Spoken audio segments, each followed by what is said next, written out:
Hi, நான் உங்கள் Shiva. Welcome to Tamil app. நான் இங்கே சொல்ல போகிற கதைகள் எல்லாமே உங்களுக்கு பிடிக்கும்னு நம்புகிறேன். பிடிச்சிருந்தா லைக் பண்ணுங்கள், ஷேர் பண்ணுங்கள், அண்ட் மறக்காமல் நம்ம தமிழ் ஆப் சேனலை சப்ஸ்கிரைப் பண்ணுங்கள். சரி, வாங்க இன்னைக்கு கதைக்கு போகலாம். காலை நேரம்.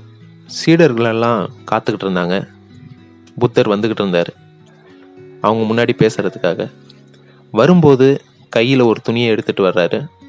சின்ன துணி தான், சாதாரணமாக கைக்குட்டை இருக்கும்ல, அதை விட கொஞ்சம் பெருசு, அவ்வளவுதான். புத்தர் வந்து மேடையில் உட்காந்தாரு. எதுவுமே பேசலை. பேசாமல் அந்த துணியில் முடிச்சுகளை போட ஆரம்பித்தார். சீடர்களுக்கு ஒன்றுமே புரியலை. என்ன இது, வழக்கமாக பேசுவார், இப்போது அதுக்கு நேர்மாறாக வேறு ஏதோ பண்ணிகிட்டு இருக்காருன்னு ஆர்வமாக பார்த்தாங்க. சரி இருக்கட்டும்னு சொல்லி மௌனமாக அதை கவனிச்சுக்கிட்டு இருந்தாங்க. புத்தர் தலை நிமிரவே இல்லை. அவர் பாட்டுக்கு முடிச்சு போட்டுக்கிட்டே உட்கார்ந்துருந்தார். 5 முடிச்சுகள் போட்டதுக்கப்புறம் தலை நிமிர்ந்து பேச ஆரம்பித்தார். சீடர்களே, இப்போ நான் இந்த 5 முடிச்சுகள் போட்டேன், இதை அவிழ்க்க போகிறேன். அவிழ்க்கிறதுக்கு முன்னாடி உங்ககிட்ட 2 கேள்விகள் கேட்க போகிறேன். முதல் கேள்வி என்னன்னா, முன்னாடி நான் வச்சிருந்த துணியும் முடிச்சுகள் விழுந்த இந்த துணியும் ஒன்று தானான்னு சீடர்களை பார்த்து கேட்டார். உடனே ஒரு சீடன் எழுந்திருச்சான். குருவே, ஒரு வகையில் எல்லாமே ஒன்று தான். முன்னாடி இருந்தும் இப்போ இருக்கிறதும் ஒன்று தான். முடிச்சுகள் மட்டும்தான் அதில் வித்தியாசம். ஒரு சின்ன மாற்றம் ஏற்பட்டிருக்கு, அவ்வளவுதான். முன்னாடி இருந்த துணி சுதந்திரம் உடையது. முடிச்சு விழுந்ததும் அதோட சுதந்திரம் போயிடுச்சு. இப்போ இந்த துணி அடிமைப்பட்டு கிடக்கு அப்படின்னா. ஆமாம், நீ சொல்கிறது சரிதான். ஒரு வகையில் ஒரே துணி தான், இன்னொரு வகையில் வேறுபட்டிருக்கு. எல்லாருமே இயல்பில் கடவுள்கள் தான். ஆனால் முடிச்சு போட்டுக்கிட்டு சிக்கலில் மாட்டிக்கிட்டு அடிமைப்பட்டு போயிடுறாங்க. நாம் எல்லாருமே அடிப்படையில் புத்தர்கள் தான். ஆனால் தனிமைப்பட்டு போய் தனித்தனி உலகங்களை நிறுவிக்கிட்டு அதுலேயே சிக்கி தனிமைப்பட்டு போயிடுறாங்க, இந்த முடிச்சுகள் மாதிரி.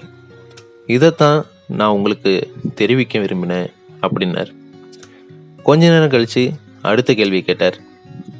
இந்த முடிச்சுக்களை அவிழ்க்கணும்னா என்ன செய்யணும்னு கேட்டார். இன்னொரு முக்கியமான சீடன் எழுந்துச்சுன்னா, குருவே, அதை அவிழ்க்கணும்னா நான் அருகில் வர வேணும், அதுக்கு நீங்கள் அனுமதிக்கணும். முடிச்சுக்கள் எப்படி போடப்பட்டிருக்கு அப்படின்னு தெரியாத வரையில் அதை அவிழ்க்க வழி இல்லை. முடிச்சு போட்ட முறையை தெரிஞ்சு அதை அவிழ்க்கிறது சுலபம். நெருங்கி பார்க்காம எதுவும் செய்ய முடியாது. நினைவோடு செஞ்ச முடிச்சுகள் எளிமையாக விழும். நினைவில்லாமல் விழுகிற முடிச்சுகள் ரொம்பவே சிக்கலானவை.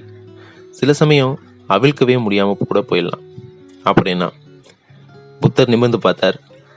நீ சொன்னது சரிதான், அதுதான் வாழ்க்கை, அதுதான் வாழ்க்கையின் சிக்கல் அப்படின்னார் புத்தர். இதோட விளக்கம் என்னன்னு பார்த்தீங்கன்னா, நம்முடைய சிக்கல்களுக்கு நாம தான் காரணம்.